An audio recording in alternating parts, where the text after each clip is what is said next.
नमस्कार, जय हिंद। पूर्व सैनिकों के लिए जनवरी का पार्ट 4 आ गया है और इसमें गवर्नमेंट जॉब्स के साथ साथ डायरेक्ट जॉब्स की भी डिस्कस करेंगे। तो चलिए स्टार्ट करते हैं। अपने जितने भी वैकेंसीज हैं उसको स्टार्ट करेंगे हम गवर्नमेंट जॉब से। अभी आप जो भी वेलफेयर अपडेट्स देखना चाह रहे हैं या जानना चाह रहे हैं तो आप हमारे वेबसाइट या टेलीग्राम चैनल पे चले जाएं, वहां आपको वेलफेयर अपडेट्स मिल जाएंगे। उसका जो लिंक है वो आपको वीडियो के नीचे डिस्क्रिप्शन बॉक्स में मिल जाएंगे। तो चलिए स्टार्ट करते हैं गवर्नमेंट जॉब से। तो गवर्नमेंट जॉब ये सबसे पहला है गवर्नमेंट मेडिकल कॉलेज नागपुर के लिए, और यहाँ पे जो टोटल जो वैकेंसी है वो है 680, और एक सर्विसमैन के लिए यहाँ पर 15% रिजर्वेशन है। और ये जो रिजर्वेशन है ये केवल महाराष्ट्र के पूर्व सैनिकों के लिए है। पोस्ट जो है वो ग्रुप डी की पोस्ट है, क्लास 4 का। और यहाँ पे मैट्रिकुलेट एक सर्विसमैन अगर हैं तो वो आवेदन कर सकते हैं। ऑनलाइन इसके लिए एप्लीकेशंस हैं। बाकी यहाँ पर 102 वैकेंसी है पूर्व सैनिकों के लिए, और यहाँ पे आवेदन कर सकते हैं। बाकी जो डिटेल्स है, क्योंकि ये लोकल लैंग्वेज में लिखा हुआ है, तो आप जो महाराष्ट्र के पूर्व सैनिक हैं अपने नोटिफिकेशंस को बढ़िया से पढ़ लें और उसी अनुसार अपना जो सिलेबस है, यहाँ किस तरह से एग्जामिनेशन पैटर्न होगा, बाकी जो डिटेल्स हैं आप यहाँ पर चेक कर लें। चलिए अब डिस्कस करते हैं दूसरे जो जॉब आया है वो आया है, ये भी गवर्नमेंट जॉब है, उत्तर प्रदेश आयुर्वेद विज्ञान विश्वविद्यालय सैफई इटावा के लिए। और इस वैकेंसी में एक सर्विसमैन के साथ साथ सीएपीएफ के रिटायर्ड जो हैं उनके लिए भी मौका मिला है सैनिकों के लिए। तो क्या है, अभी इसमें यहाँ पे बहुत सारे वैकेंसीज हैं। डिटेल्स आप नोटिफिकेशन में चेक कर लेंगे पूरा डिटेल्स। इसमें अगर जो पूर्व सैनिक हैं और मेडिकल बैकग्राउंड से हैं और जो एएमसी वगैरह से हैं तो उनके लिए भी काफी सारे पोस्ट हैं। और उत्तर प्रदेश में 5% रिजर्वेशन इसमें है उत्तर प्रदेश के पूर्व सैनिकों के लिए। तो ये जो वैकेंसी है वो जो है ये उत्तर प्रदेश के सैनिकों के लिए होगा, चाहे वो पूर्व सैनिक हो या सीएपीएफ के रिटायर्ड सैनिक हो। इसमें स्टेनोग्राफर, डाइटिशियन, काफी सारे वैकेंसीज हैं, लेकिन हमारा जो फोकस है वो जो एक कॉमन सब बाकी जो है वो कर सकते हैं। वो क्या है, वो है असिस्टेंट सिक्योरिटी ऑफिसर। ये सीरियल नंबर 9 का पोस्ट है। इसमें ये जेसीयूज के लिए वैकेंसी है, और इसमें जो सैलरी रहेगा, पे मैट्रिक्स देखिए बड़ी बेहतरीन सैलरी है इसमें, 47,600 से 1,51,100 के बीच में, यानी लेवल 8 का इसमें सैलरी रहेगा। बहुत बेहतरीन जॉब है। टोटल 3 वैकेंसी हैं और तीनों ये रिजर्व्ड है एक सर्विसमैन और रिटायर्ड सीएपीएफ के जेसीयूज के लिए। अब एक सर्विसमैन अगर हैं तो उनके लिए वो क्या होगा, सूबेदार रैंक के होने चाहिए, कम से कम सूबेदार रैंक। और अगर सीएपीएफ से हैं तो इंस्पेक्टर रैंक के होने चाहिए, या inspector of police, civil police से भी अगर रिटायर हैं तो इंस्पेक्टर रैंक के होने चाहिए, पैरामिलिट्री से भी हैं तो इंस्पेक्टर रैंक के होने चाहिए। बाकी भी डिटेल्स इसमें है। बाकी सैनिटरी इंस्पेक्टर है, लेकिन उसमें ज्यादा वैकेंसी नहीं है, 6 वैकेंसी है। लेकिन ये जो सिक्योरिटी इंस्पेक्टर का जो वैकेंसी है ये पूरा रिजर्व्ड है एक सर्विसमैन के लिए, तो एक सर्विसमैन और सीएपीएफ के लिए, तो ये इस पे ज्यादा फोकस कर सकते हैं। उसके बाद हम अपने जो नेक्स्ट वैकेंसीज हैं गवर्नमेंट जॉब्स उसको चेक कर लेते हैं। नेक्स्ट जो वैकेंसी तीसरे नंबर का है वो आया है बिहार विधानसभा वैकेंसी 2024। इसमें एक सर्विसमैन के लिए बिहार में कोई रिजर्व वैकेंसी तो मिलता नहीं है वो उनके लिए, लेकिन इनको प्रायोरिटी मिल जाता है। अगर आप इसमें अप्लाई करते हैं तो आपको प्रायोरिटी मिलेगा ड्यूरिंग, जब मेरिट बनेगा तो उसमें आपको प्रायोरिटी मिलता है। तो क्या ये बिहार अकेला ऐसा स्टेट है जहां पे वैकेंसी जो रिजर्वेशंस नहीं मिलते हैं पूर्व सैनिकों के लिए? तो जी नहीं। इसके अलावा और भी स्टेट्स हैं, जैसे झारखंड, केरला, मेघालय, वैसे जो स्टेट्स हैं वहां पे पूर्व सैनिकों के लिए कोई रिजर्वेशन नहीं है, लेकिन उनको प्रायोरिटी दी जाती है। तो बिहार ऐसा इकलौता स्टेट नहीं है। यहाँ पे पूर्व सैनिक काफी जो हैं जो जॉब्स लिए हुए हैं, और एक सर्विसमैन कोटा पे भी लिए, चाहे वो एसआई का जॉब हो या बीपीएससी क्यों ना हो, वहां पे भी हमारे पूर्व सैनिक मिल जाएंगे। बट वो डिपेंड करता है आपके तैयारी के ऊपर, आप किस लेवल का तैयारी किए हैं। तो स्टार्ट करते हैं। ऑनलाइन एप्लीकेशन स्टार्ट इसमें है 1 जनवरी 2024 से स्टार्ट हो जाएगा, और इसका जो लास्ट डेट है वो होगा 21 जनवरी 2024। अब नेम ऑफ पोस्ट, इसमें काफी सारे पोस्ट हैं। सिक्योरिटी गार्ड है, डाटा एंट्री ऑपरेटर है, ड्राइवर है, ऑफिस असिस्टेंट है। तो ये सब पोस्ट हैं। टोटल इसमें जो वैकेंसी है वो है 183 पोस्ट वाइज। अगर आप इसमें लिए जो योग्यता की देखना चाह रहे हैं तो योग्यता इसमें इस प्रकार है। अगर आप सिक्योरिटी गार्ड के लिए भरना चाह रहे हैं तो 12वीं पास होनी चाहिए। आप डिफेंस ग्रेजुएट सर्टिफिकेट भी इस पे लगा के आप इसमें फिल कर सकते हैं। इसके अलावा डाटा एंट्री ऑपरेटर के लिए 12th पास होना चाहिए। इसके अलावा कंप्यूटर का ज्ञान होना चाहिए, जो कि डीसीए मिनिमम होना चाहिए, डिप्लोमा इन कंप्यूटर एप्लीकेशन, वो होना चाहिए मान्यता प्राप्त इंस्टीट्यूट से। वो ये आप अगर हैं AICTE या DOEACC द्वारा मान्यता प्राप्त। तो इसके लिए ये क्या है, ये कंप्यूटर कोर्स क्या है, इसके लिए हमने एक एलाबोरेट वीडियो बनाया था। पूर्व सैनिक अगर हैं तो आप AICTE अप्रूव्ड NIELIT से ये डिप्लोमा इन कंप्यूटर एप्लीकेशन कर सकते हैं। इसका इसका जो अहमियत है बाकी सब गवर्नमेंट जॉब्स में भी आते रहते हैं। तो इसको आप कैसे करेंगे क्या है वो हमने ऑलरेडी बना चुका है। आप जब वीडियो खत्म होगा तो उसको आप चेक कर सकते हैं। इसकी अहमियत बहुत ज़्यादा है कि आप गवर्नमेंट जॉब अगर चाह रहे हैं तो इस टाइप का जो सर्टिफिकेशन है आपको लेना चाहिए। उसके बाद ड्राइवर्स के लिए है। ड्राइवर्स के लिए क्या है, 10th पास चाहिए और ड्राइविंग लाइसेंस होना चाहिए। तो आप अप्लाई कर सकते हैं, LMB हो या HMB हो। उसके बाद ऑफिस असिस्टेंट, सेम इसी के लिए मैट्रिक पास होना चाहिए और उसके लिए कुछ भी नहीं है। उसके बाद हम चलते हैं नेक्स्ट जॉब के लिए, वो है 4th Uttar Pradesh police recruitment and promotion board. यहाँ पे जो पोस्ट है वो है sub inspector and assistant sub inspector का। अब यहाँ पे टोटल जो वैकेंसी आया है पूर्व सैनिकों के लिए, और ये जो वैकेंसी है ये केवल उत्तर प्रदेश के पूर्व सैनिकों को ही रिजर्वेशन मिलने वाला है। अदर स्टेट के एक सर्विसमैन अगर चाह रहे हैं तो भरें, लेकिन आपको रिजर्वेशन नहीं मिलेगा एक सर्विसमैन वाला। और यहाँ रिजर्व पोस्ट जो एक सर्विसमैन का है वो है 46। लास्ट डेट है 28 जनवरी 2024 और ये ऑनलाइन आवेदन कब से शुरू होगा, 7 जनवरी 2024। इससे पहले आप डिटेल नोटिफिकेशन को चेक कर लें। यहाँ पे हम जो सिलेबस है वो हम डिस्कस करने वाले नहीं हैं, क्योंकि सिलेबस को डिस्कस करेंगे तो बहुत ज़्यादा लंबा हो जाएगा वीडियो।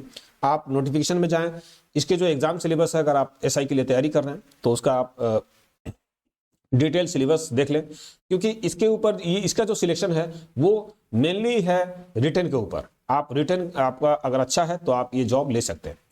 आप देखिए मोड ऑफ सिलेक्शन क्या होगा, रिटन एग्जाम सबसे पहले होगा, उसके बाद फिजिकल स्टैंडर्ड टेस्ट जिसमें कोई दम नहीं है, एकदम नॉर्मल सा है पूर्व सैनिकों के लिए। उसके बाद document verification. Total examination details की बात करें तो टोटल क्वेश्चंस इसमें होंगे 200, टोटल मार्क्स होंगे 400, टाइम ड्यूरेशन 2 घंटे 30 मिनट का मिलेगा। अब इसमें जो सब्जेक्ट्स पूछे जाएंगे वो रहेगा general Hindi, computer knowledge, general knowledge, mental ability and logical test. तो ये सब बाकी जो डिटेल्स आप नोटिफिकेशन में चेक कर लें। उसके बाद जो 5वें नंबर का जो गवर्नमेंट जॉब है वो है Delhi subordinate service selection board. इसमें जो पोस्ट है वो है junior assistant stenographer lower division clerk के लिए। यहाँ पे एक सर्विसमैन ऑल ओवर इंडिया से इसमें अप्लाई कर सकते हैं। ऑनलाइन एप्लीकेशन इसमें 9 जनवरी 2024 से स्टार्ट हो जाएंगे। नंबर ऑफ वैकेंसीज इसमें टोटल नंबर ऑफ वैकेंसीज है 1074 यानी 1074। एक सर्विसमैन के लिए जो रिजर्व पोस्ट है वो है 274। और खास बात क्या है, इसमें कोई भी एप्लीकेशन फी नहीं है। 12th पास चाहिए, graduation certificate, defence graduation certificate भी लगा के इसमें अप्लाई कर सकते हैं। अब यहाँ मोड ऑफ सिलेक्शन जो रिटन एग्जाम होगा उसके बाद डॉक्यूमेंट वेरिफिकेशन होगा।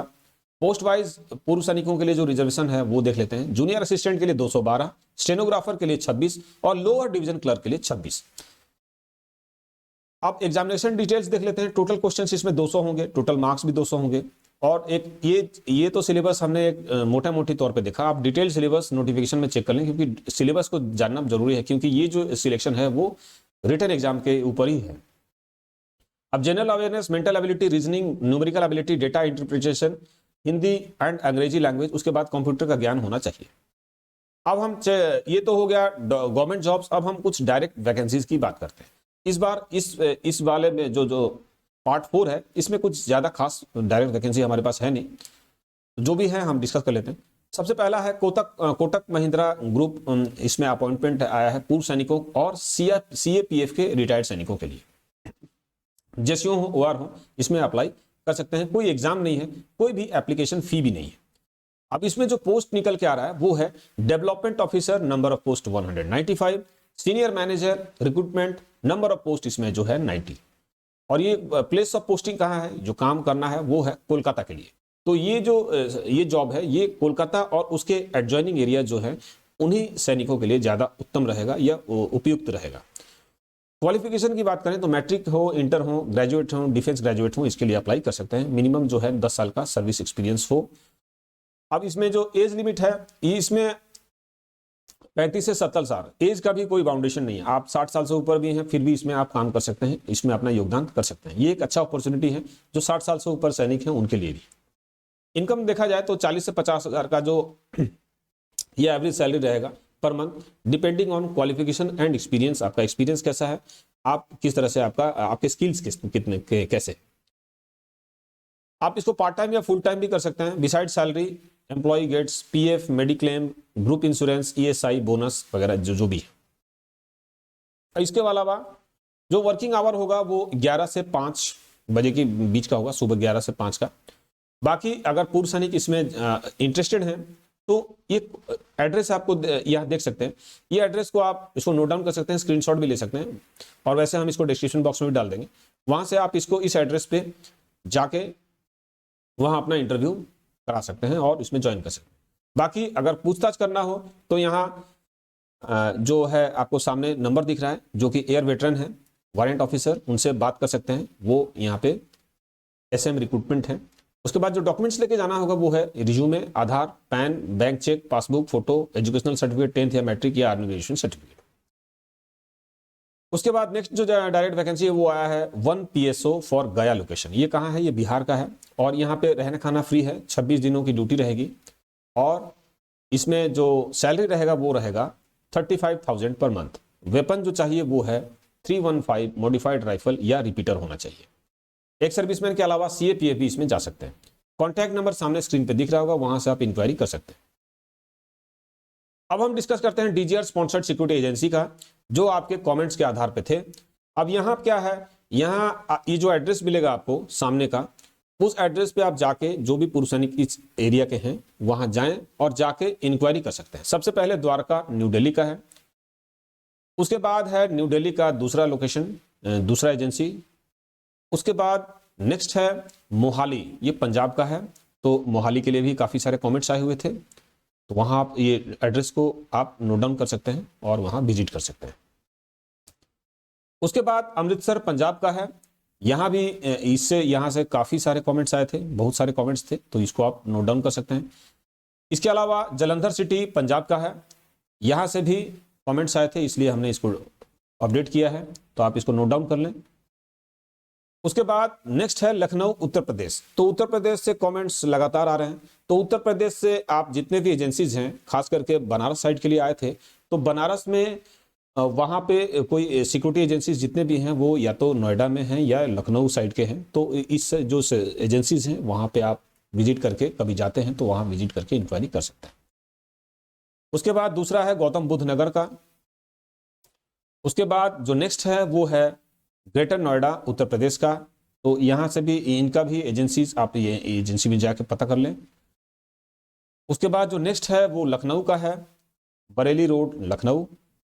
उसके बाद जो नेक्स्ट है वो है इलाहाबाद उत्तर प्रदेश। इलाहाबाद से हमारे पास कमेंट्स आ रहे थे, लेकिन इलाहाबाद में अभी उस लोकेशन के लिए, पर्टिकुलर लोकेशन के लिए कोई ऐसा हमारे पास अपडेट आया नहीं है, हम लगे हुए हैं। इलाहाबाद के अलावा हिमाचल के भी पूर्व सैनिक हमारे पास कमेंट्स कर रहे हैं और JNK के भी कर रहे हैं, तो हम उनके लिए हमने नोट कर लिया है।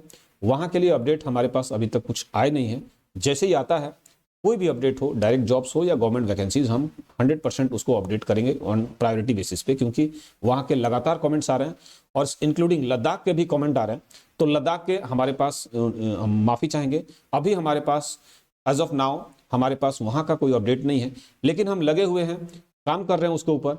डायरेक्ट वैकेंसी हो या DGR स्पॉन्सर्ड सिक्योरिटी एजेंसीज की कोई वहाँ पे अगर साइट है तो आप उसको कमेंट भी कर सकते हैं, या हम वहाँ लगे हुए हैं, तो आपको जल्दी ही कुछ इस नए साल में आपको नया अपडेट मिल जाएगा। उसके बाद जो नेक्स्ट है वो है गाजियाबाद उत्तर प्रदेश का, तो यहाँ पे इसको भी नोट कर लें, क्योंकि गाजियाबाद ये इनका जो एरिया भी काफ़ी बड़े बड़े साइट्स उनको मिले हुए हैं, तो आप उसको चेक कर सकते हैं। तो ये तो था इंपॉर्टेंट जो वैकेंसीज पूर्व सैनिकों के लिए। बाकी वेलफेयर अपडेट्स अगर आपको जानना है तो आप हमारे वेबसाइट पे चले जाएं, सैनिक वेलफेयर रिसर्च, वहाँ पे government jobs, private jobs, news update, क्योंकि ऐसे भी सैनिक हैं जिनको जॉब से कोई मतलब नहीं है, तो आप न्यूज़ अपडेट से जान सकते हैं। इसके अलावा वेलफेयर अपडेट्स भी आपको मिल जाएंगे, काफ़ी अच्छे अच्छे वेलफेयर अपडेट्स हम छांट के उसको डालते हैं, खोज के, तो आप उसको वेलफेयर अपडेट्स प्राप्त कर सकते हैं। रिसेटलमेंट कोर्सेज के लिए जो रिटायरिंग सोल्जर्स हैं, जो रिटायर करने वाले हैं कुछ दिनों में, तो वो भी रिसेटलमेंट कोर्सेज कैसे फ्री ऑफ कॉस्ट कर सकते हैं। इसके अलावा जो रिटायर्ड सैनिक हैं, जो रिटायर हो चुके हैं, एक सर्विसमैन हैं, वो कैसे रिसेटलमेंट कोर्सेज करेंगे और उसका कैसे फायदा उठाएंगे, हमने इलेबोरेट वीडियो बनाया हुआ है। इसके अलावा आप रिसेटलमेंट में जाके वहां पे डिटेल्स चेक कर सकते हैं, क्योंकि डीजीआर एक मौका देता है एक सर्विसमैन को भी अपने स्किल्स को अपग्रेड करने के लिए और आफ्टर रिटायरमेंट रिसेटल होने के लिए। तो आप इस मौका को न छोड़ें, ये free of cost life time एक आपको मौका मिलता है। इस मौका को पक्का उठाएं, फायदा उठाएं और इससे आप बेहतरीन जॉब अपॉर्चुनिटी प्राप्त करें। उसके बाद बिजनेस आइडियाज जो डीजीआर के द्वारा प्रोवाइड किया जाता है फ्री ऑफ कॉस्ट, जो भी बिजनेस आइडिया हम ये सोचे हैं कि हर क्वार्टर में एक बिजनेस आइडिया पूर्व सैनिकों के लिए लेके आएंगे और अभी लगे हुए रिसर्च हमारा जारी है। जो सबसे उपयुक्त होगा, सबसे बेस्ट होगा पूर्व सैनिकों के लिए, वो हम लेके आएंगे। मिलते हैं अपने नेक्स्ट वीडियो में, तब तक के लिए जय हिंद, जय भारत।